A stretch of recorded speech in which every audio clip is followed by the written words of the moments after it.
Hello दोस्तों, एबेसिस defence में आप सभी का स्वागत है। आज हमारी इस जो ज्योग्राफी है एनसीईआरटी 11th क्लास की जो फिजिकल ज्योग्राफी है, जिसे समझ लीजिए कि एक बहुत सभी लोग रिकमेंड करते हैं यूपीएससी के सभी एग्जामों के लिए, including CDS, NDA, CAPF, AFCAT, सभी एग्जामों के लिए ये रिकमेंडेड बुक है। ठीक है, तो इस फिजिकल ज्योग्राफी की एनसीईआरटी की 11th क्लास की हम आपके सामने यहाँ पर लाइन बाय लाइन और topic wise topics and chapter wise chapter पूरी एक्सप्लेन करेंगे। हम आपको 20 से 25 मिनट की वीडियो दे रहे हैं, उसमें आपको 2 से 3 टॉपिक उस पर्टिकुलर चैप्टर के कंप्लीट कर रहे हैं। इससे पहले हमारी एक वीडियो आ चुकी है, जिन लोगों ने नहीं देखी है वो जाकर के प्लेलिस्ट में देख सकते हैं। ठीक है, क्वालिटी हमने पूरी खत्म करा दी है। ठीक है, लक्ष्मीकांत का ऑलमोस्ट कुछ चैप्टर बाकी हैं, लक्ष्मीकांत भी हमने पूरी कराई है। ठीक है, तो आप जाकर के हमें प्लेलिस्ट में देख सकते हैं। तो सीडीएस, सीएपीएफ और एनडीए जो भी दे रहे हैं उनको ये बेनिफिट बहुत होगा। ठीक है, अभी हमारे इससे पहले ज्योग्राफी की जो एनसीईआरटी की एक वीडियो आ चुकी है, दूसरी वीडियो ये है। ठीक है, और डेली वी विल ट्राई कि हम 2 से 3 वीडियो आपको दें, जिससे ये चैप्टर जल्दी से खत्म हो। ठीक है, तो एक चैप्टर को हम 2 से 3 वीडियो में निपटा देंगे, 20-20, 25-25 मिनट की एक वीडियो पे। ठीक है, तो छोटी वीडियो होगी तो आपको भी आराम रहेगा अच्छे से करने के लिए। तो अभी हम यहाँ पे चल रहे हैं। ठीक है, सेकंड चैप्टर में कुछ नहीं है, अभी दूसरा है, और 2 से लेकर के हम 16 तक करेंगे। और केवल यही नहीं रुकेंगे, हमने ये भी डिसाइड किया है, हम इंडिया की जो 11th क्लास की जो इंडिया की ज्योग्राफी है, फिजिकल ज्योग्राफी जो इंडिया की, environmental and physical geography of India 11th class की जो नीली नीली बुक आती है एनसीईआरटी की, तो उसे भी हम कवर करेंगे। ठीक है, साथ में ह्यूमन ज्योग्राफी भी कवर करेंगे। ठीक है, और इंट्रो क्लास अगर ज्योग्राफी की हमारी किसी ने नहीं देखी है तो वो जाकर के देख सकता है। ठीक है, चलिए शुरू करते हैं। तो ये सभी हम कंप्लीट करेंगे। ठीक है, चैनल पे अगर आप नए हैं, आपको चीजें अच्छी लग रही हैं, और तो चैनल को सपोर्ट कीजिए, इस वीडियो को और इस चैनल को शेयर कीजिए और सब्सक्राइब कीजिए, जिससे हमें मोटिवेशन मिलेगा। चलिए शुरू करते हैं। हमने अपनी पुरानी वीडियो में, इससे पहले की वीडियो में, ओरिजिन ऑफ द अर्थ, ये जो ओरिजिन ऑफ अर्थ है, ओरिजिन ऑफ अर्थ,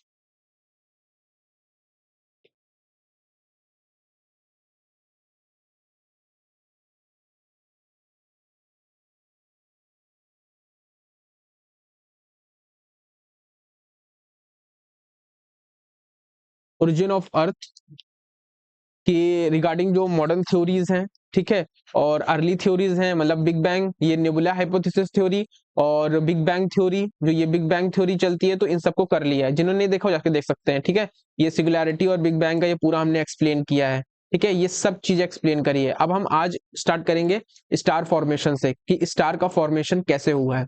तो सबसे पहले क्या चीज था, सबसे बताया गया कि जैसे जब हमने बिग बैंग थ्योरी देखा था, तो बिग बैंग में हमने देखा था कि एक बहुत बड़ा क्या हुआ, एक्सप्लोजन हुआ। तो उस एक्सप्लोजन से क्या हुआ, कई सारा मटेरियल क्या हुआ, डिस्पर्स कर गया यूनिवर्स में। ठीक है, तो जब मटेरियल यूनिवर्स डिस्पर्स किया यूनिवर्स में, तो जो मैटर और जो एनर्जी बाहर निकली बिग बैंग के थ्रू, वो इवनली डिस्पर्स नहीं थी, मतलब वो इवनली हर जगह नहीं डिस्ट्रीब्यूट हुई। ठीक है, उसका जो distribution of the matter and the energy was not even in the early universe, मतलब जो पहले जब यूनिवर्स था उसमें इवनली डिस्ट्रीब्यूट नहीं हुई थी मैटर और एनर्जी, मतलब किसी एरिया में इतनी एनर्जी है और मैटर है, कहीं पे इतना ही सा है डिस्पर्स हुआ है, तो कहीं पे बहुत ज्यादा हुआ है। तो जो डिस्ट्रीब्यूशन जो हुआ, जब एक्सप्लोड हुआ, उससे जो एनर्जी और मैटर बाहर निकला, वो कहीं पे ज्यादा था तो कहीं पे कम था, अनइवन डिस्ट्रीब्यूशन हुआ है। ठीक है, यूनिवर्स में आप जैसे जानते हैं जहां पे ज्यादा होता है, चलिए आगे बताते हैं। These initial density differences give rise to the differences in the gravitational forces। मतलब जो इनिशियल डेंसिटी डिफरेंसेस दिख रहे हैं आपको, डेंसिटी मतलब जहां पे ज्यादा मैटर और एनर्जी होगी, उसकी डेंसिटी भी तो ज्यादा होगी ना, डेंसिटी भी तो ज्यादा होगी ना।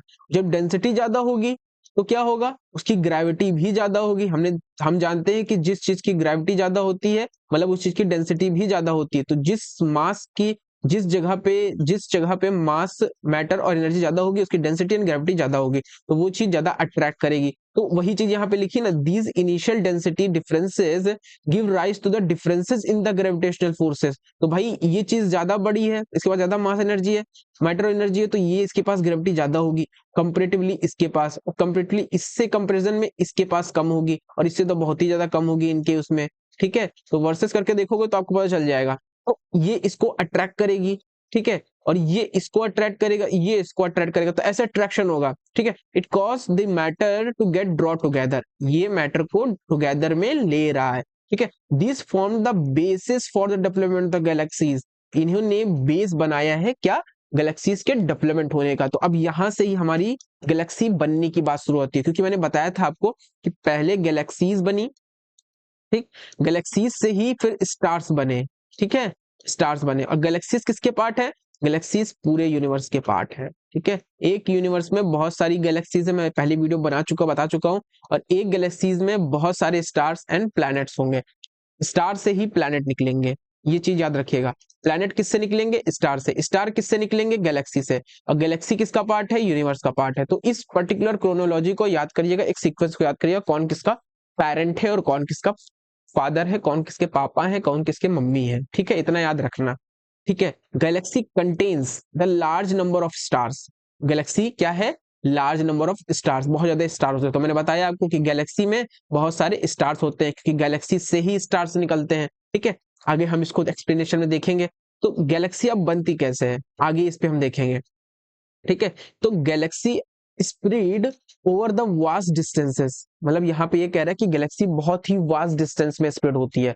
तो हम जानते हैं यूनिवर्स में, जब यूनिवर्स इतना बड़ा है उसमें बहुत सारी गैलेक्सीज हैं, तो गैलेक्सीज तो बहुत वास्ट डिस्टेंस में होंगी होंगी। तो एक इतनी बड़ी गैलेक्सी होगी, मतलब ये समझ लीजिए बहुत बड़ी है। अगर इसको वहां यूनिवर्स में जाकर के देखेंगे तो ये बहुत बड़ी है, तो इसकी जो स्प्रेड है वो बहुत वास्ट है डिस्टेंस में। एंड द सॉरी, डिस्टेंस जो मेजर होती है सेलेस्टियल बॉडी की या फिर यूनिवर्स में, वो लाइट ईयर में मेजर होती है। That are the measure in the thousands of light year, मतलब गैलेक्सीज जो स्प्रेड कर रही हैं, तो ये कितने डिस्टेंस में स्प्रेड कर रही हैं, इन्हें मेजर किया जाता है थाउजेंड्स ऑफ लाइट ईयर में। एक चीज याद रखिए, अब ये लाइट ईयर क्या है मैं आपको बताता हूँ। देखिए, जैसा आप सभी जानते हैं कि अब हम यहाँ जमीन में, धरती में है, तो हम क्या कहते हैं, हम कहते हैं कि चलो 1 किलोमीटर चल लो, चलो 2 किलोमीटर चल लो, अरे चलो 100 मीटर चल लो, तो यहाँ पे मीटर चलता है। लेकिन जब हम सेलेस्टियल बॉडी देखेंगे, यूनिवर्स या स्पेस पे जाएंगे, तो वहां जो डिस्टेंस हमें दिखती है ना, इसके और इसके बीच में, वो हम किलोमीटर ऐसे नहीं देखते हैं, वो हम कैसे में नापते हैं, वो हम नापते हैं, मेजर करते हैं लाइट ईयर में, ठीक है। इस छोटी सी बात को आपको याद रखना है। अब पर्टिकुलरली लाइट ईयर है क्या, तो एनसीईआरटी की खूबसूरती यही है कि उसने देखो लाइट ईयर को आपके लिए बता दिया यहाँ पर। Light year is the measure of distance, light year क्या है, this is the nothing but the measure of the distance, not a time.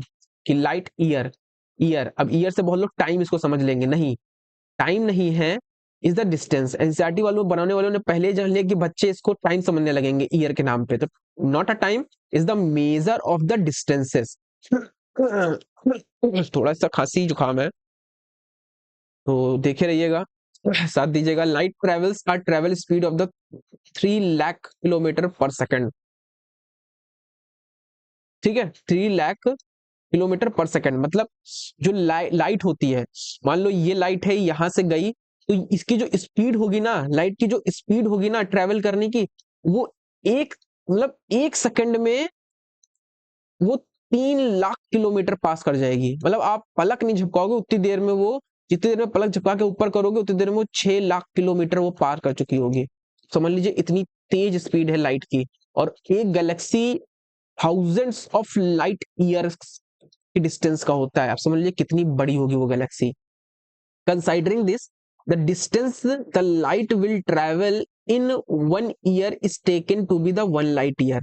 मतलब क्या है, मतलब कि 1 लाइट ईयर जो होता है, 1 लाइट जो ईयर होता है वो कैसे बनता है, 1 लाइट ईयर इक्वल टू, कि जो लाइट 1 साल में जितनी दूरी पूरी करती है, मतलब a light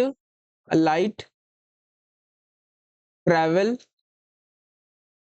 a distance, travel distance in a year, in a year जितनी डिस्टेंस पूरी करती है, इक्वल वही 1 लाइट ईयर कहलाता है। ये तो मैं सेकंड बता रहा हूं, साल में वो जितनी दूरी तय करेगी वो 1 लाइट ईयर होगा। और हमारी गैलेक्सी जो स्प्रेड है वो 1 लाइट ईयर नहीं, वो थाउजेंड्स लाइट ईयर दूर है, मेजर डिस्टेंस उनकी है, इतनी स्प्रेड है इनकी, थाउजेंड्स लाइट ईयर। ठीक है, वो बहुत ज्यादा बड़ा हो जाएगा। ठीक है, तो this is the equal to the, जब आप यहाँ पे देखोगे ये जो बन के आ रहा है ये लाइट ईयर का, मतलब एक लाइट ईयर इक्वल टू इतना होता है। अब ये निकलता कैसे है, जब आपको पता है कि 3 lakh kilometre, 300K, 3 lakh kilometre, 3 lakh kilometre प्रति सेकंड की स्पीड से चलती है। ठीक, तो हमें निकालना क्या है कि वो एक साल में कितना चलेगी, तो आप इसको मल्टीप्लाई कर, इससे उसको मल्टीप्लाई कर दो 365 की, 365 डेज होते हैं, प्लस एक दिन में कितने घंटे होते हैं, तो 60, एक दिन में 24 घंटे होते हैं, तो 24 से मल्टीप्लाई कर दो। कितने एक घंटे में कितने मिनट होते हैं, तो 60 होते हैं। एक मिनट में कितने सेकंड होते हैं, तो 60 सेकंड होते हैं। अब इसको जो पूरा मल्टीप्लाई करोगे ना, इससे मल्टीप्लाई करोगे ना, तो ये आपको मिल जाएगा। और ये 1 लाइट ईयर है, मतलब एक साल में जितनी दूरी तय कर रहा है वो ये है। ठीक है, तो ये चीज याद रखिएगा, बाकी आगे यही चीज एक्सप्लेन किया गया है। ठीक है, तो लाइट ईयर का कॉन्सेप्ट ये चल रहा है। आई होप मैं आपको जस्टिफाई कर पा रहा हूँ, मैं आपको समझा पा रहा हूँ। अगर थोड़ी सी भी प्रॉब्लम है, थोड़ी सी भी समझने में समस्या है, तो कमेंट बॉक्स में जरूर बताएं। और इवन कमेंट बॉक्स में अपनी फीलिंग भी शेयर कीजिए, कैसे आपको एनसीईआरटी लग रही है। अगर कुछ इंप्रूवमेंट, कुछ फीडबैक हो तो वो भी बताइएगा, ताकि हम इंप्रूवमेंट कर सकें। ठीक है, चलिए आगे चलते हैं। और हाँ, इससे रिलेटेड मैं एमसीक्यूज भी करवाऊंगा। अगर कोई डिफेंस एग्जाम से रिलेटेड है, एनडीए सीडीएस वाले कर रहे हैं, तो हमारे एक ग्रुप है, उस ग्रुप में हम ये सारी चीजें, इसके एमसीक्यूज भी कराएंगे एनसीईआरटी बेस्ड। इवन पीवाईक्यूज को भी वहीं पे ही टैकल करवाएंगे। ठीक है, तो आप अगर चाहें तो टेलीग्राम ग्रुप हमारा ज्वाइन कर सकते हैं। ठीक है, लिंक आपको वीडियो के डिस्क्रिप्शन में मिल जाएगा, सॉरी, कमेंट बॉक्स में मिल जाएगा। The diameter of the individual galaxy range from the 80,000 to 1 lakh light years. देख रहे हो, थाउजेंड्स नहीं, कभी कभी लाइट, लाख में भी लाइट ईयर हो जाता है। और हम देख रहे हैं 1 लाइट ईयर तो बिलियंस में जा रहा है, तो ये किस में जाएगा, मतलब हम काउंट नहीं कर सकते, उतना ज्यादा है। And galaxy start to form by accumulation of hydrogen. अब गैलेक्सी के बनने की बात हो रही है, galaxy start to form, galaxy कैसे फॉर्म होती है, एक्यूमुलेशन ऑफ हाइड्रोजन गैसेस। मैंने नेबुलर के समय बताया था कि, नेबुलर हाइपोथेसिस में बताया था मैंने कि हाइड्रोजन गैसेस ही क्या होती हैं, उनका एक क्लाउड होता है, हाइड्रोजन गैसेस एंड डस्ट का क्लाउड होता है। वो क्लाउड क्या करता है, फॉर्म करता है वेरी लार्ज क्लाउड, जिसे नेबुला कहते हैं। ठीक है, तो हाइड्रोजन गैसेस होती हैं, हाइड्रोजन गैस होती है, और प्लस उसके कुछ डस्ट होते हैं, तो इनके ये क्या होते हैं, ये दोनों मिलकर के क्लाउड बनाते हैं। अब यही क्लाउड क्या बनाते हैं, यही क्लाउड बनाते हैं नेबुला। इसी नेबुला से क्या बनती है, गैलेक्सीज बनती हैं। ठीक है, form a very large cloud, that is nebula, eventually growing nebula. अब ये जो नेबुला बहुत ज्यादा ग्रो कर जाएगा, तो ये किस में टर्न हो जाएगा, कलर चेंज कर लेते हैं, बोरियत लगने लगती है एक कलर से। ठीक है, किसी भी चीज को ज्यादा दिन सिंगल लेके नहीं चलना चाहिए, चेंज करना चाहिए।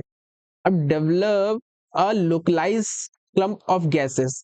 ठीक है, अब ये जो नेबुला है, जब धीरे धीरे ये ग्रो कर जाता है, eventually growing nebula develop a localise lump of gases. मतलब एक लोकलाइज लंप, मतलब मान लीजिए ये नेबुला डेवलप हो गया। अब इस नेबुला से क्या होने लगा कि एक लोकलाइज इसमें लंप्स डेवलप होने लगे। लंप्स मतलब यही होता है, क्लम्प्स, ये छोटे छोटे टुकड़े ऐसे ऐसे डेवलप होने लगे। जब ये डेवलप हो गए, तो these clumps continue to grow. अब ये क्लम्प्स जो निकल रहे हैं वो ग्रो और करने लगे धीरे धीरे इसी नेबुला से। और नेबुला किससे बना है, nebula this is nothing but the hydrogen and dust का क्लाउड है, जो धीरे धीरे ग्लो करके नेबुला बन गया है। ठीक है, इसी नेबुला से ये गैलेक्सी बन गई है। Nebula is nothing but the Galaxy, जो अब डेवलप हो चुकी है। अब यही नेबुला, नेबुला से कुछ क्लम्स, नेबुला से ही क्लम्स निकलने लगे, और यही क्लम्स लास्ट में स्टार्स बनाएंगे। तो मैंने वहां पे इसीलिए बोला था कि जो गैलेक्सीज हैं वो गैलेक्सीज से ही स्टार्स बन रहे हैं।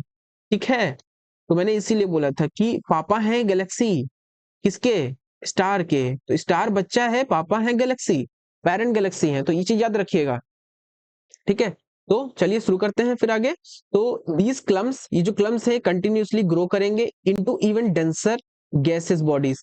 फिर ये डेंसर और डेंस होते चले जाएंगे और एक गैसेस बॉडी में डेवलप हो जाएंगे, एंड ये राइज करेगा the formation of the stars.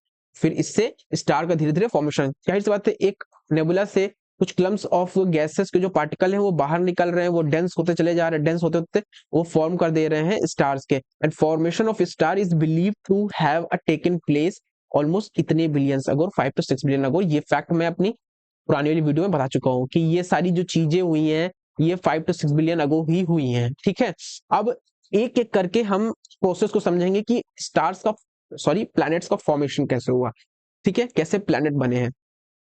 तो the following are the considered to be the stages in the development of the planet. Planet के डेवलपमेंट में कौन कौन से स्टेजेस हैं? तो stars are the localised lumps of the gases.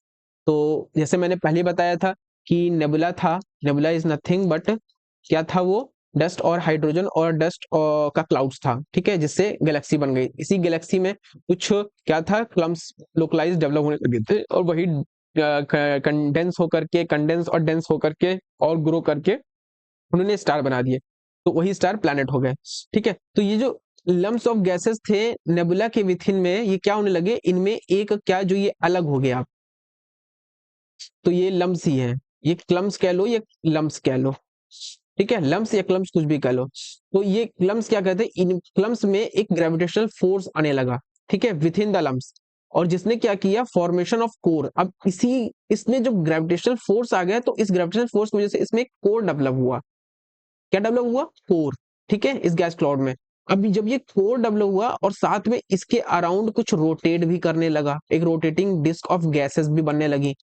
जब कोई चीज अलग हो गया, अब उसमें भी तो कुछ गैसेस अलग से होंगी जो डिस्क में, वो एक डिस्क टाइप में वो उसके साथ उसके अराउंड जो है रोटेट करेंगे, ऐसा इसमें भी होने लगा। And dust develop around the gas core. तो ये गैस का ये कोर है, मतलब ये गैस का कोर था, जो लम्प्स अलग हुए थे, ये लम्प्स जो इससे अलग हुआ है उसका ये कोर बन गया। कोर किस लिए बना? तो कोर ग्रेविटेशनल फोर्स की वजह से बना विथ इन द लम्प्स, ठीक है, and lead to the formation of core. तो ये कोर बना। अब इस कोर में क्या हुआ? To the gas cloud and huge radiating rotating disc of gases. तो एक डिस्क बन गई गैसेस की जो इसके अराउंड, कोर के अराउंड बनने लगी। तो ग्रेविटेशनल फोर्स की वजह से कोर बना, उसी कोर के अराउंड में क्या होने लगा? क्या होने लगा? एक गैस की डिस्क रोटेट करने लगी, और डस्ट जो था वो भी डेवलप होने लगा इसके अराउंड में, और वो भी कोर के अराउंड घूमने लगा। तो ये बात होने लगी। अब नेक्स्ट स्टेज में क्या हो? सेकंड स्टेज में क्या हो? जो ये गैस का क्लाउड था, मतलब ये जो क्लाउड था गैस का पूरा, ठीक है, इसमें क्या हुआ? ये स्टार्ट करने लगा कंडेंस होने में। अब ये धीरे धीरे कंडेंस होगा ना, ये धीरे धीरे कंडेंस होने लगा। फिर जब कंडेंस होने लगा तो जो मैटर इसके अराउंड था कोर के, वो डेवलप्स करने लगा into the small rounded objects. मतलब ये जो कोर था ये पूरा लम्स था, क्लम्स था। अब इस क्लम्स के बीच में ये जो कोर था, कोर बना हुआ था ग्रेविटेशनल फोर्स की वजह से, ये क्या करेगा? इसके अराउंड में मैंने बताया कि एक गैसेस की डिस्क बनने लगी थी जो रोटेट कर रही थी। अब ये जो कोर के अराउंड जो ये स्मॉल स्मॉल राउंडेड ऑब्जेक्ट बने, गैसेस डिस्क बनी, ये और कंडेंस हो गई। जब कंडेंस हो गई तो ये ऑब्जेक्ट में डेवलप हो गए, मैटर में डेवलप हो गए। तो ये स्मॉल राउंडेड ऑब्जेक्ट प्रोसेस करने लगे और ये धीरे धीरे कोहेशन होने लगे। कोहेशन मतलब ये एकजुट होने लगे या इकट्ठे होने लगे, इकट्ठे होने लगे, कंडेंस होने लगे। फिर धीरे धीरे क्या बन गए? प्लैनेट सिमल्स बन गए। प्लैनेट सिमल्स पहली स्टेज है प्लैनेट बनने की, ठीक है, तो ये पहली स्टेज को पूरे कर गए, ठीक है। कोर से बाहर निकले, ठीक है, सॉरी, लम्प्स बाहर निकले, उनसे उनसे जो है ये पर्टिकुलरली ये डिस्क जो गैसेस की डिस्क थी वो कंडेंस हो गई, वो कंडेंस हो गए, उसमें जो स्मॉल पार्टिकल थे वो इकट्ठे हो गए, और वो जुड़ करके इकट्ठे हो करके उन लोगों ने क्या बनाया? प्लैनेट बना दिया, प्लैनेट सिमल्स बना दिया। अब ये जो प्लैनेट सिमल्स थे, ये छोटे छोटे प्लैनेट सिमल अलग अलग बने। अब ये छोटे छोटे जो प्लैनेट सिमल्स थे ये इकट्ठे हो गए।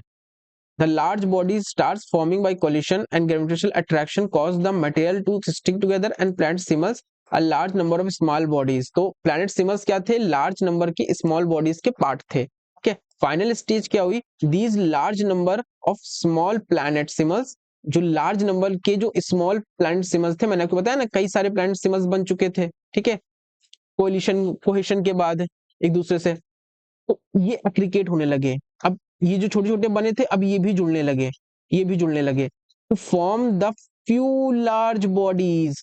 जब ये दोनों जुड़ गए, ये दोनों जुड़ गए तो कुछ ही लार्ज बची। जब कुछ ही लार्ज बनी तो वही सन के अराउंड क्या करने लगी? प्लैनेट बन गए in form of the planet, ठीक है। इस चीज को याद रखिएगा, ठीक है। वीडियो में नहीं समझ में आ रहा है तो एक बार वीडियो को बैक करके देखिएगा और समझ में आएगा, और साथ में इसको रीड भी करिएगा तो आपको और अच्छे से समझ में आएगा, ठीक है। अब हम पढ़ेंगे हमारा सोलार सिस्टम, ठीक है, सोलार सिस्टम को पढ़ते हैं। अब सोलार सिस्टम को मैं ऐसे ही स्लाइडली यहाँ बताऊंगा, उसके बाद मैं आपको ग्राफिक भी मतलब इमेज भी दिखाऊंगा, इन्फोग्राफिक भी। यहाँ पे 11वीं क्लास की एनसीईआरटी बहुत सिंपल बनाई गई है, पता नहीं कैसे बनाया है, थोड़ा सा पढ़ने में आप बोरियत है। जब आप 6 से लेकर 8th की एनसीईआरटी उठाओगे, 10th तक उठाओगे, आपको बहुत कलरफुल चीजें मिलेंगी। लेकिन पता नहीं क्यों इन्होंने इस एनसीईआरटी को बहुत ही मतलब बोरियत टाइप की बना दी है, मतलब केवल डायग्राम भी बनाया तो कलरफुल नहीं है। ठीक है, अब पता नहीं क्या है, वो उनके ऊपर है। तो अब हमारे सोलर सिस्टम की बात आ रही है। एक बार मैं आपको शक्ल दिखा देता हूँ सोलर सिस्टम की।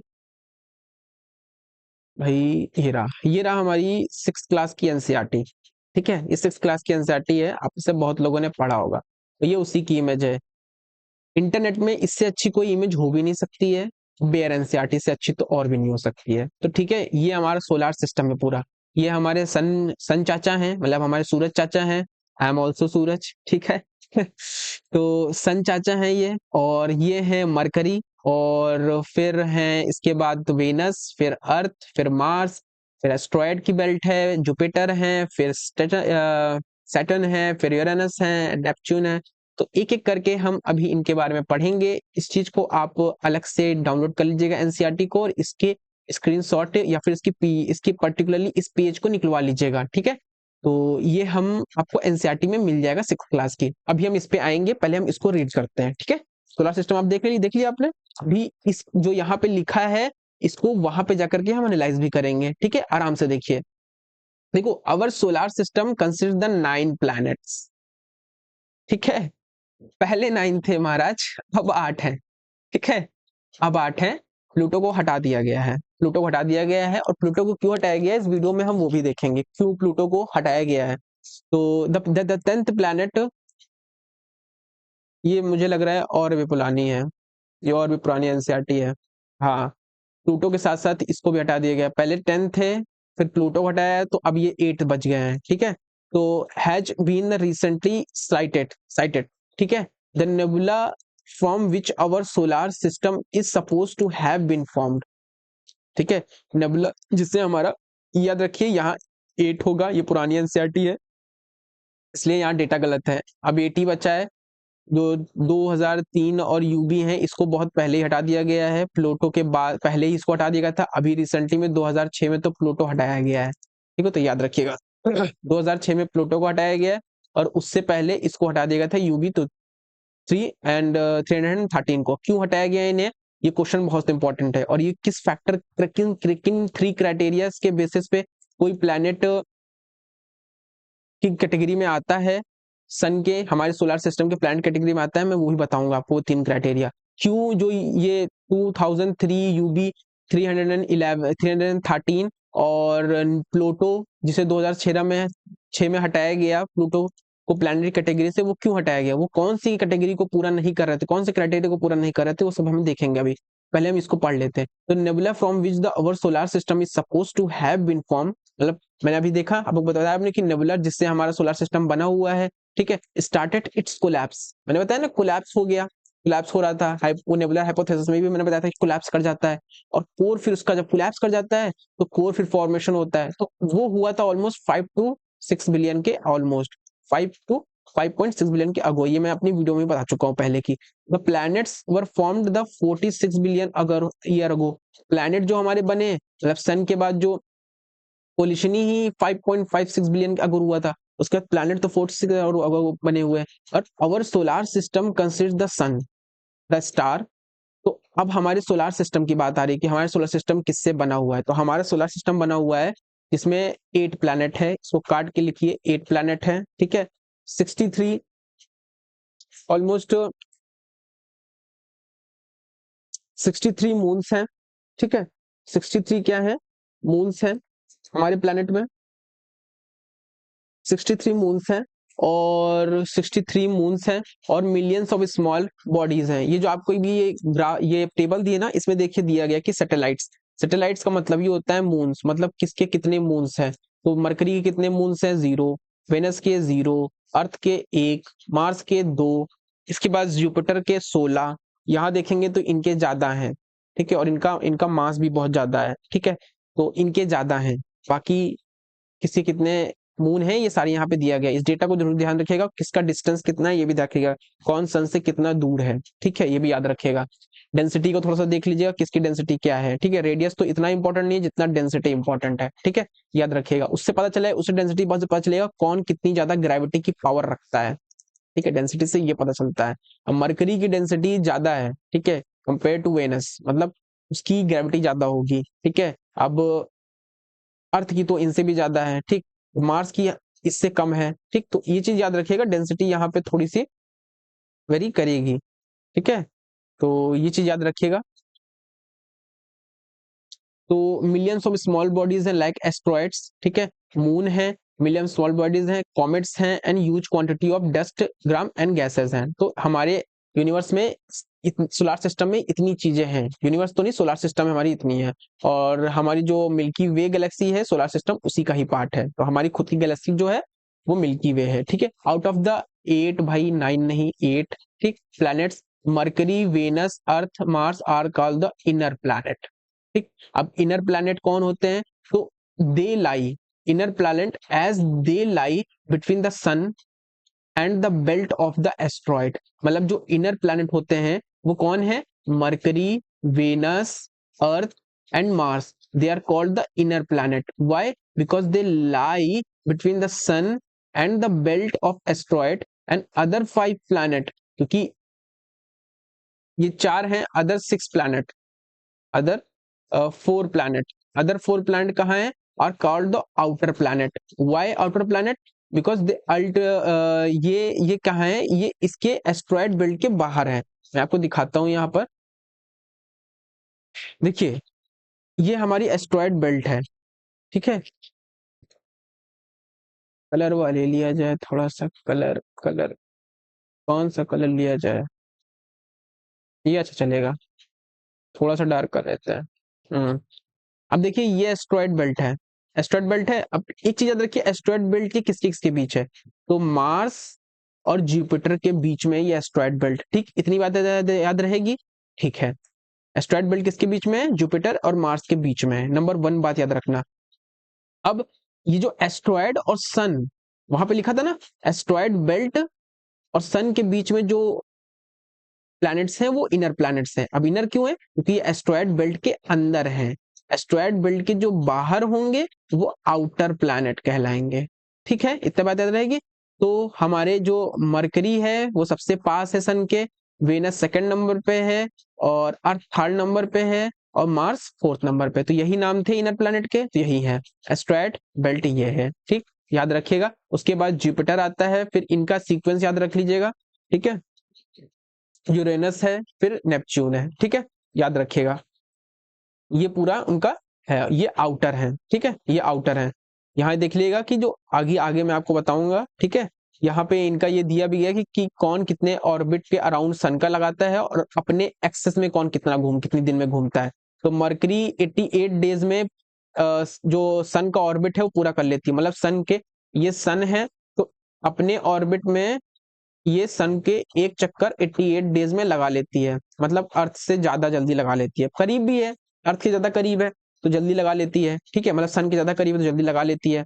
वेनस, इसको 255 डेज लग जाते हैं, ठीक है। और अपने अराउंड में एक्सेस, मतलब खुद भी तो अपने एक्सेस में घूमती है, अपने एक्सेस में खुद भी तो घूमती है, उसको करने में इसको 243 डे लगते हैं। अब अर्थ का 365 डेज हैं, और अपने एक्सेस में ये सबसे तेजी से घूम जाती है। जहां वेनस को अपने ही एक्सेस में घूमने में, मतलब अपने खुद रिवॉल्व करने में उसको, वेनस को 243 दिन लग रहे हैं, वही अर्थ एक दिन में ही अपना खुद का घूम लेती है, ठीक है। अपने ऑर्बिट के अराउंड अपने एक्सेस में रिवॉल्व कर लेती है। इसी तरीके से सबका देख लीजिएगा आप, ठीक है। ये बहुत इंपॉर्टेंट है, नेपच्यून का देख लीजिएगा, ठीक। चलिए शुरू करते हैं आगे की तरफ। ये तो आप खुद भी पढ़ सकते हो, ठीक है, मैंने रास्ता दिखा दिया है, बाकी आप देख लीजिएगा। अब देखिए, alternatively the first 4 are called the terrestrial. मतलब मैंने जो बताया ना, एस्ट्रॉयड के जो इधर अंदर हैं, मतलब मार्स, आपके जो वेनस है और अर्थ है, और ये जो आपका मरकरी है, ये क्या है? ये टेरेस्ट्रियल है। अब ये टेरेस्ट्रियल क्यों है? Because they are the like earth, ये अर्थ के लाइक हैं, क्योंकि you made of rock and metals हैं, ये मेटल और रॉक से बने हुए हैं। तो जो इनर में है वो मेटल और रॉक से बने हुए हैं, ठीक। ये आपको जब वाला मैप 6 क्लास से खोलोगे तो नीचे दिख जाएगा कि मेटल से बने हैं, and have a relatively high density, इनमें हाई डेंसिटी है। अब यहीं पे दिख रही है, देखिए कितनी ज्यादा डेंसिटी है, और इनमें देखिए बाहर वालों में डेंसिटी देखिए कितनी कम है। तो बहुत बड़ा लॉजिक है ना, सॉलिड से बने हैं तो इनकी डेंसिटी तो ज्यादा होगी होगी, बहुत बड़ा छोटा सा लॉजिक, कॉमन सेंस है, ठीक है। रेस्ट 5 और कॉल्ड द जोवियन, या फिर गैस, जोवियन क्यों है? क्योंकि गैस जायंट प्लांट है। Jovian plant like Jupiter like है। जोवियन प्लांट कैसे? Jupiter like. जुपिटर में मोस्टली क्या है? वो गैस का ही है, ठीक है। अब the much larger than the terrestrial. अब एक चीज ये भी याद रखिए कि ये टेरेस्ट्रियल प्लैनेट से बड़े हैं, ठीक है, टेरेस्ट्रियल प्लैनेट से बड़े हैं and have a thick atmosphere. इनका एटमॉस्फेयर भी काफी ठीक है and mostly of the helium and the hydrogen gas से बने हुए होते हैं and all the planets were form in the same period of the same time. ये सभी बने एक ही समय पे हैं, लेकिन इनमें डिफरेंस है। डिफरेंस क्या है कि मैं आपको वो चीज खोल के दिखा देता हूं दोबारा। देखिए डिफरेंस कहाँ दिख रहा है? डिफरेंस कहाँ दिख रहा है? अब ये अंदर है, ठीक, ये अंदर है, ठीक है। डिफरेंस हमें कहाँ कहाँ दिखा था? डिफरेंस हमें ये दिखा था कि जो पहले फोर हैं वो टेरेस्ट्रियल कहलाते हैं, मतलब ये चारों टेरेस्ट्रियल हैं, ठीक है। ये अंदर वाले टेरेस्ट्रियल हैं। जो अंदर वाले टेरेस्ट्रियल हैं वो अर्थ के लाइक उनका सारी चीजें, मतलब ये रॉक और मेटल के बने हुए हैं। तो देखिए ये बोला भी गया है कि जो ये इधर वाले हैं इनर प्लैनेट हैं वो क्लोज टू सन है और they are made of the rock. Outer planet क्या है? सन से दूर है और made of the gas and liquid. Liquid ये चीज तो यहीं पे दिख रही है, ठीक है। अब एक चीज ये भी बोली थी कि टेरेस्ट्रियल प्लैनेट के पास थिक एटमॉस्फेयर है, have a thick atmosphere and mostly helium. जो जो आपके ये वाले हैं, सॉरी, जो जोवियन वाले हैं, ये जो बाहर वाले हैं, ये बाहर वाले, ये बाहर वाले, इनका एटमॉस्फेयर पता है क्या है? ये बहुत थिक है, मतलब गैस का है तो इनका एटमॉस्फेयर बहुत मोटा है, ठीक है। तो बहुत थिक एटमॉस्फेयर है और मोस्टली इस एटमॉस्फेयर में क्या है? हीलियम है और हाइड्रोजन है। याद रखिएगा इनके जो एटमॉस्फेयर हैं वो बहुत थिक हैं और उनमें मोस्टली हाइड्रोजन और हीलियम ही आपको मिलेगी। और ये सभी प्लैनेट एक ही समय पे बने हैं। बस डिफरेंस इसलिए आ जाता है, मैं अभी बताऊंगा आपको क्यों डिफरेंस आ जाता है, कि इनका एटमॉस्फेयर आपको थिक दिखेगा, यहाँ गैसें ज्यादा दिखेंगी, तो यहाँ पे रॉक दिखेगा मोस्टली, मतलब ये रॉक से बने हुए हैं, ये सारे रॉक से बने हुए हैं, सॉलिड रॉक से, और ये गैसें से बने हुए हैं। तो ऐसा क्यों है? ऐसा क्यों है? क्वेश्चन आपके दिमाग में आना चाहिए। और देखिए एनसीईआरटी में ऐसा पूछ भी लिया गया है, same data regarding the solar system, कि why are the inner planets are rocky while the other planet mostly are gases form. तो इसके रीजन है। रीजन क्या है? मैं आपको रीजन बताता हूँ कि हुआ क्या, होता क्या है कि ये जो इनर प्लैनेट है, जैसे मैंने बताया, इसी चीज को दोबारा खोलते हैं तो बहुत रिलेट करेगा आपको, ठीक है। इसको एक बार हटा देते हैं। अरे मिटल जा भाई मेरे, काहे इतना हिल रहा है? अरे अरे अरे, नहीं यार,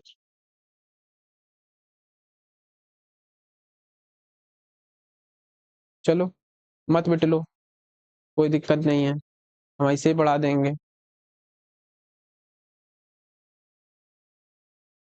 चलो ठीक है। अरे हाँ, जैसे मैंने बताया कि क्यों जो है, जो इधर के प्लैनेट हैं उनका सॉलिड है, एटमॉस मतलब वो सॉलिड बने हैं, वो सॉलिड चीजों से बने हुए हैं, और ये गैस से बने हुए हैं, they are made of gas.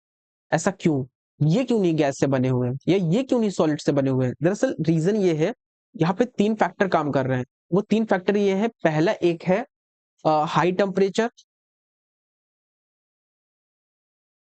ठीक। सेकंड है सोलार विंड।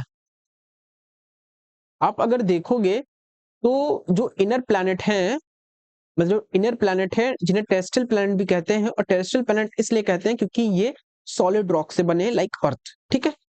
इनर प्लैनेट जो है सन के बहुत करीब है। इनर प्लैनेट क्या है? ये सन के बहुत ज्यादा करीब है, और जब सन के ज्यादा करीब है तो क्या है, इनमें टेम्परेचर इनका ज्यादा है, और सोलार जो इनकी जो विंड होती है वो इनके पास ज्यादा है। सोलार विंड जो है, वो सोलार विंड भी इनके इफेक्ट में रहते हैं। मतलब जो इनर प्लैनेट हैं, inner planet are impact of, इनके पास इम्पैक्ट है सोलार विंड का, प्लस विंड का, प्लस हाई, जिसकी वजह से इनके पास हाई टेम्परेचर रहता है, इतने ही इनके पास टेम्परेचर ज्यादा नहीं होता है, ठीक है। और आपको पता है कि गैसेस हाई टेम्परेचर में कंडेंस नहीं हो सकती हैं, और कंडेंस होकर के सॉलिड नहीं बन सकती हैं, आपको पता है, ठीक है। तो आपको ये रीजन दिख रहा होगा कि एक रीजन ये है कि हाई टेम्परेचर है, जिसके बाद क्या होगा कि उस हाई टेम्परेचर में गैसेस कंडेंस होकर के सॉलिड नहीं बना सकती हैं, सॉलिड मटेरियल नहीं बन सकती हैं, इस वजह से इनका सॉलिड नहीं होता है, ठीक है। यहाँ पे गैसेस आपको नहीं दिखेंगे क्योंकि गैसेस यहाँ पे बन ही नहीं सकती हैं, गैसेस सॉलिड सॉलिड मटेरियल बना ही नहीं सकती हैं, और गैसेस से मट्टी बन ही नहीं सकता है। दूसरा क्या है कि जो सोलार विंड है, इस सोलर विंड टेम्परेचर तो बढ़ाई जाती है, जिसकी वजह से कंडेंस हो नहीं पाते हैं गैसें। साथ में क्या है, ये सोलार विंड क्या करती है, यहाँ पे जो गैसेस थी इनकी, मतलब इनके पास भी हाइड्रोजन हीलियम गैसेस थी, ऐसी बात नहीं है, लेकिन सोलार विंड ने क्या किया, इन गैसेस को ब्लो अप कर दिया, ब्लो अवे कर दिया। और ब्लो अवे कहां से कर दिया, इनको दूर ले गए यहाँ से उड़ा करके। सोलार विंड चलती थी, सोलार विंड ने हवा में उड़ा करके इन गैस की, इन जो हीलियम हाइड्रोजन ये सारी गैसेस थी, इनको उड़ा करके बाहर दूर ले गई, ठीक है, और दूर इन जगहों पे लेके चली गई, इन प्लैनेट्स के पास, ठीक है। तो जब दूर ले गई तो यहाँ पे गैस बचा ही नहीं, और जब यहाँ गैस बचेगा ही नहीं तो फिर भाई वो गैस का प्लैनेट बनेगा कैसे। तो अब आप कहोगे कि क्या इनकी ग्रेविटी ने इनको रोका नहीं, इन अर्थ की और वेनस की? नहीं भाई, इनकी ग्रेविटी इतनी ज्यादा नहीं है कि इनको ये सोलार विंड को रोक ले, मतलब इतनी हल्की लाइट गैस को रोक सके, इतनी नहीं ग्रेविटी ज्यादा है। दैट्स व्हाई सोलार फ्लेयर्स ने क्या किया, विंड्स ने क्या किया, इस जो गैसेस थी उस समय यूनिवर्स में, उसको स्टार के पास, सन के पास, उसको उड़ा करके दूर ले गए, ठीक है। और यहाँ क्या बचा, जब गैसेस सारी चली गई तो क्या बचा, गैसेस चली गई तो क्या बचा, केवल बचा सॉलिड मटेरियल। ये सॉलिड मटेरियल क्या हुआ, ये सॉलिड मटेरियल कंडेंस हो सकता था, सॉलिड मटेरियल हाई टेम्परेचर में कंडेंस हो सकता था, और कंडेंस होकर के एक सॉलिड रॉक बन सकता था, ठीक है। यहाँ पे सॉलिड रॉक इसी तरीके से बना। अब यहाँ क्या है, यहाँ पे सोलर फ्लेयर की वजह से हाइड्रोजन हीलियम गैस आ चुकी थी, ठीक है, यहाँ से आ रही थी, और पहले भी हाइड्रोजन हीलियम गैस यहाँ पे थी। तो जब गैस ही गैस थी तो, और यहाँ पे ये सन से दूर भी है तो टेम्परेचर भी ज्यादा नहीं है इनका, ये टेम्परेचर ज्यादा नहीं है, तो ये कोल्ड है। और कोल्ड है तो मैंने बताया कि कोल्ड है, टेम्परेचर कोल्ड है, तो क्या है, तो भाई गैस क्या है, इजिली क्या हो जाएंगी, कंडेंस हो जाएंगी। और जब इजिली कंडेंस हो जाएंगी तो कंडेंस होकर के क्या बना देंगी, ये एक सॉलिड में कन्वर्ट हो जाएंगी, ठीक है। और यही सॉलिड ये कन्वर्ट है, ठीक है। तो ये रीजन है। तो तीन ही रीजन आपको दिखेंगे, हाई टेम्परेचर, सोलर विंड और लो ग्रेविटी। लो ग्रेविटी सोलर जो प्लेयर्स, ये सोलर विंड जो गैसेस को उड़ा ले जाती है, उसे प्लैनेट जो इनर प्लैनेट है वो रोक नहीं पाते हैं। जब रोक नहीं पाते हैं तो सोलर विंड चली जाती है, गैसेस को बाहर ले जाती है। जब गैस बाहर ले जाती है तो गैस रहेगा ही नहीं, और जब गैस रहेगा नहीं तो गैस सॉलिड भी नहीं हो पाएगी, और सॉलिड तो वैसे भी नहीं होगी क्योंकि टेम्परेचर ज्यादा है, हाई टेम्परेचर में वैसे भी कंडेंस नहीं होंगी वो गैसेस। तो डिफरेंसेस अभी हम आगे देखेंगे, ठीक है। तो ये क्वेश्चन का आंसर हो गया है मेरा मानना है, ठीक है। आई होप मैंने जस्टिफाई कर दिया है, ठीक है। The differences between the terrestrial and the Jovian planet. तो अब वही बात आ रही है कि जोवियन प्लैनेट और टेरेस्ट्रियल प्लैनेट में डिफरेंस क्या है, वो आपको देखना है। तो ये चीज दिखाते हैं। तो अब जो पहले तो वहां पढ़ चुके हैं टेरेस्ट्रियल प्लैनेट क्या है। Terrestrial planet are formed in the close vicinity of the parent star. भाई बात सही है, टेरेस्ट्रियल प्लैनेट हमने देखा अभी, इनर प्लैनेट मतलब रॉक से बने हुए हैं, तो ये सन के मतलब पेरेंट स्टार मतलब सन के करीब है। इट इज टू आर्म, देखिए वही बात आ गई कि जो पेरेंट स्टार है मतलब सन है, उस सन के इतना करीब है, it is too warm where it, parent star के क्लोज में है, क्लोज विसिनिटी में है, ठीक।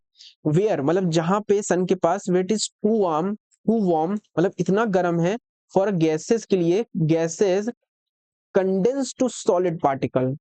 वो इतना इनके पास, इतनी हॉट होने की वजह से ये गैसेस कंडेंस हो ही नहीं पाएंगी कि सॉलिड पार्टिकल में कन्वर्ट हो जाए। वहीं Jovian planets were formed at quite a distance location. अब जब डिस्टेंस लोकेशन दूर है तो इनके पास इतना हाई टेम्परेचर होगा ही नहीं, सन का हाई नहीं होगा, तो थोड़ा सा रिलेटिवली कोल्ड होगा, गैसेस भी हैं, ठीक है, क्योंकि सोलर विंड का इम्पैक्ट भी इतना नहीं है कि वो गैसेस को उड़ा के ले जाए, ठीक है। वहां पे जो जो इस सन के पास में है उनकी उड़ा के ले गई। यहाँ सोलर गैस भी है और ये दूर भी है, कोल्ड भी है, और कोल्ड एरिया में तो गैस जो है कंडेंस हो ही जाएगी, लिखा ही भी है, कंडेंस होके सॉलिड पार्टिकल में बदल जाएगी, वही सॉलिड पार्टिकल प्लांट बना दिया था, ठीक है। तो इस वजह से वहां पे वो गैस का होता है वहां पे, यहाँ पे इधर ये इनर वाले क्या होते हैं, सॉलिड रॉक के होते हैं। Solid wind was most intense near the sun, ठीक है। सोलार विंड वही बात देखिए यहाँ आ गई कि सोलार विंड जो है मोस्ट इंटेंस थी नियर द सन, मैंने बताया ना, it blow of the lot of the gases and dust particle from the terrestrial planet. वही बात देखिए यहाँ पे क्लियर कर दे रहा है। And the solar wind where not all the solar wind, जहां पे not all the intense to the cause similar removal of the gases from the Jovian planet. Jovian planet के पास सोलार विंड नहीं पहुंच पाई, वहां पे इंटेंस रिमूवल नहीं हुआ गैसेस का, तो वो प्लैनेट गैस के बन गए। और terrestrial planet are the smaller and their lower gravity, वो lower gravity could not hold the escaping gas. मैंने बताया ना टेरेस्ट्रियल प्लैनेट छोटे हैं ठीक है, और जब छोटे हैं तो उनकी ग्रेविटी कम है, ग्रेविटी कम है, और जब ग्रेविटी कम है, छोटे हैं, ग्रेविटी कम है, तो ये होल्ड नहीं कर पाएंगे। जब होल्ड ही नहीं कर पाएंगे तो भी जाहिर सी बात है, अभी आप यहाँ देखेंगे तो ये देखिए, ये एक प्लैनेट देखिए कितने छोटे छोटे हैं, कितने छोटे छोटे हैं, और यही इनको देखिए कितने बड़े बड़े हैं, कितने बड़े बड़े हैं, देख रहे हैं कितने बड़े बड़े हैं। नेपच्यून छोड़ दे तो बाकी देखिए कितने बड़े बड़े हैं। तो इसी वजह से है ना कि ये बड़े हैं, और जो बड़े हैं तो उनकी ग्रेविटी ज्यादा है, और ग्रेविटी वो होल्ड करके लेकर रही है, तो ये चीज याद रखिएगा। अब मून का देखते हैं। The moon is the only natural satellite of the अर्थ। अब यहाँ पे मून के डेवलपमेंट पे बात आएगी, ये चीज पढ़ लीजिएगा, ठीक है, और यहाँ पे इसका भी ये पढ़ लीजिएगा। क्लास 6 की एनसीईआरटी डाउनलोड करके इसका ये पन्ना आप प्रिंट आउट निकलवा लीजिएगा, ठीक है, ये बहुत इंपॉर्टेंट है, कलर्ड में ही निकलवाइएगा, कंजूसी मत कीजिएगा, ठीक है, पढ़ाई लिखाई में कंजूसी करना बहुत गलत बात है, ठीक है। ठीक है, the moon is the only natural satellite like the earth of the earth, like the origin of the earth there have a attempt, मतलब अटेम्प्ट किए गए, प्रयास किए गए कि explain the how moon was form, explain किया गया कैसे मून बने। तो इन द 1838 में सर जॉर्ज डार्विन, डार्विन ने क्या किया, सजेस्ट किया एक इनिशियली कि द अर्थ और moon formed the single rapidly growing rapidly rotating body. मतलब अभी तक किसी ने ये नहीं ट्राई किया कि भाई मून कैसे बने, सबने ट्राई किया यूनिवर्स कैसे बना, अर्थ कैसे बना, प्लेनेट कैसे बना, स्टार कैसे बना। अब कुछ लोग क्यूरियोसिटी कर रहे हैं कि मून कैसे बना। अब मून कैसे बना, तो मून बनाने के लिए एक थ्योरी दिया इन्होंने, सर जॉर्ज डार्विन ने 1838 में। इन्होंने कहा कि ये जो सन और मून थे ये एक ही बॉडी थे, ठीक है, और रैपिडली ग्रो कर रहे थे, और द होल मास, जो होल मास था, इसको पढ़ लीजिएगा, ठीक है, ध्यान से पढ़ लीजिएगा, इससे याद रखिएगा, become a dumbbell bell shaped body. मतलब होल मास केवल एक ही थे जो डम्बल शेप के थे, डम्बल शेप के, मतलब दोनों एक ही बॉडी के पार्ट थे जो डम्बल शेप के हो गए थे। And eventually it broke it up, eventually ये ब्रोक हो गए, तो ये इसके अराउंड घूमने लगा, ठीक है। It was also suggested that the material forming the moon was separated from what we have the present in the depression occupied by the Pacific Ocean. बहुत लोग ये कहते हैं लेकिन ऐसा है नहीं, इस समय डिनाई कर दिया गया। मतलब कहने का सेंस इसका यही है कि अर्थ से ही, जो अर्थ का जहां पे अभी पैसिफिक ओशियन है, पैसिफिक ओशियन इस समय क्या, ये वर्ल्ड का लार्जेस्ट ओशियन है, ठीक है, सबसे बड़ा ओशियन, ये महासागर यही है, ठीक है। तो ये जो इसमें जो डिप्रेशन है, जहां पे इस समय ओशियन है, पैसिफिक ओशियन, यहाँ से जो मटेरियल सेपरेट हुआ है ना, वो मटेरियल मून का ही है। इतना बड़ा डिप्रेशन जो बना है वो मून का ही डिप्रेशन, मून का ये जो मटेरियल यहाँ से हटा है और इतना मटेरियल हट के डिप्रेशन बना है, वो मटेरियल मून का ही है और मून ही बना है उससे, ठीक है। तो ये चीज याद रखिएगा, ये बोला है, लेकिन ऐसा है नहीं। However the present scientist do not accept the earlier explanation, इस एक्सप्लेनेशन को नहीं एक्सेप्ट करते हैं। It is now the generally believe that the formation of moon as a satellite the earth is outcome of the giant impact, what is the described as the big splat, and the body size or the know the time of that the Mars collide and the earth sometime shortly after the earth was formed. It is a blasted the part of the earth in space and the portion of the blasted material then continue to orbit the earth and eventually form into the present। बस जितनी बात मैंने आपको बताई है अभी ऊपर, वही बात यहाँ पे है, आप उस चीज को रीड करेंगे आपको समझ में आएगा। तो उम्मीद करते हैं वीडियो ज्यादा बड़ी नहीं करेंगे। जय हिंद, और कमेंट बॉक्स में बताइएगा कैसा लगा है, अपनी फीलिंग को जरूर शेयर कीजिएगा हमारे साथ, कैसी लग रही है, और कोई डाउट हो तो उससे पूछ सकते हैं। जय हिंद।